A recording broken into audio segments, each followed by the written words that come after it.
お疲れ。I'm Jay Samurai from Japan. 今日は日本のグミについて紹介します。グミって世界中にあるじゃないですか。でも日本のグミってちょっと変わってるんですね。それは硬さだったり食感だったりフレーバーだったり全部が他の国のグミとは次元が違うんですよ。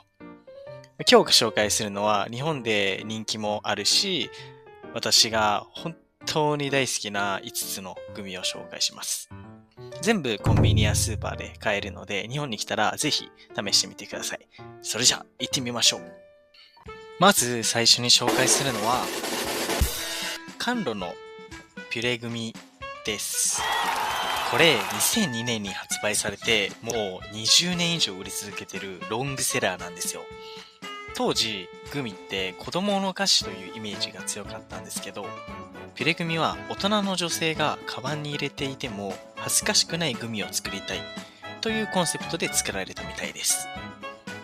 これが日本のグミ市場を変えたと言っても過言じゃないんです。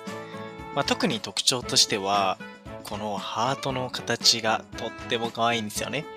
この見た目だったりパッケージだったり、もちろん味も甘酸っぱいパウダーのコーティングがされていて、味も美味しいんです。累計10億袋、150種類以上のフレーバーが出ているっていう、もうちょっと笑っちゃうぐらいの量の実績を誇っているグミです。次に紹介するのは、ノーベル製菓の男梅グミです。これ、名前からして面白いじゃないですか。男梅ですよ。まずはちょっと CM を見てほしいです。どうぞ。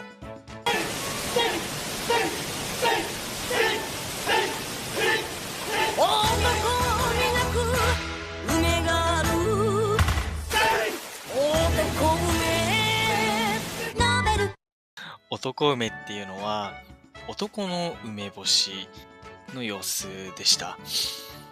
このノーベルは秘伝の男梅パウダーっていうのを技術として持っています。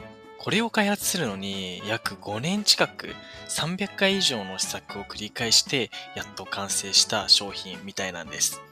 この開発担当者がいつか外国人にも届けたい梅干しは日本の味だからと言ってるみたいなんですね。今回僕が紹介したので、皆さんのような外国人の方々にも届いてるんじゃないかなというふうに思ってます。これ見てほしいんですけど、フォークで刺しても結構硬いんですね。こんな感じでハードなグミです。これは僕の一押し商品です。3つ目は味覚糖の忍者飯です。これ忍者が持ち歩いていた携帯食兵糧丸をコンセプトに開発されたグミなんです。兵糧丸っていうのは戦国時代の忍者や武士が戦場で食べていた携帯食のことです。米や豆、薬草を丸めて作った小さな団子です。長時間戦っても腹が減らないように栄養を凝縮して作られていました。現代版の兵糧丸として忙しい大人の小腹満たしをコンセプトに作られたのが忍者飯というわけです。特徴はとにかく硬いこと。ハードグミの中でもトップクラスの硬さで、よく噛むことで満腹感ってのが得られます。フレーバーもいくつかあって、今回買ったようなラムネの他にも巨峰だったり、あとは梅カツオみたいな和風テイストまであります。4つ目はかばや食品のタフグミです。これ名前そのままなんですけど、とにかくタフ、つまり弾力があって硬いっていうようなものです。忍者飯も硬いんですけど、忍者飯は針金のような硬さでもタフグミは弾力があるゴム製の硬さというものですね。なので、大粒のキューブ型で弾力がある、とにかく噛み応えがある、そんなグミになってます。で、実はこれ男性をターゲットにした噛み応えのあるグミを作れないかっていうことで生まれたみたいなんです。なのでコンセプトは集中したい時に食べたいグミとして、仕事とか勉強とかで集中したい時のお供として使われています。で、なんと、2019年から2024年の5年間で売り上げが約5倍に伸びているみたいなんですね。すっごく美味しくて、これはめちゃくちゃ人気な商品です。5つ目の商品は、ブルボンのシャリモニです。シャリモニは日本語の擬音を組み合わせた名前なんですね。シャリっていうのは小さな砂糖や小さな氷が砕ける時の音。で、モニっていうのは柔らかくてもちっとしたものを噛む時の感覚のことですね。この2つの食感が同時に楽しめるのがシャリモニグミの最大の特徴なんですね。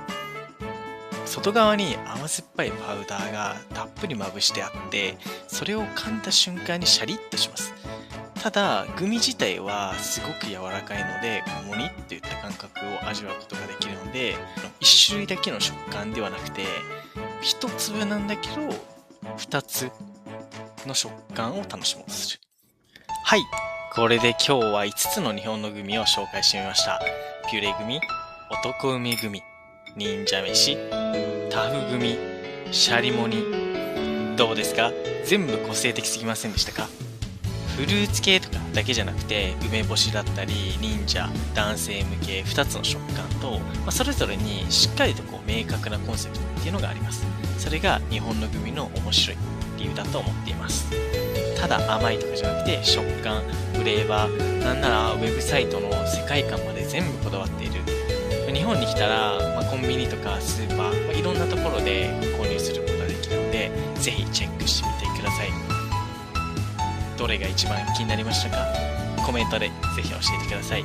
このように日本でしか売られてないものだったり、日本ならではのもの、商品だったり、日本のリアルな側面、文化や歴史、そして観光、そういったものをお届けできるチャンネルにしていきたいと思うので、よかったら応援とチャンネル登録よろしくお願いします。では、お疲れ様でした。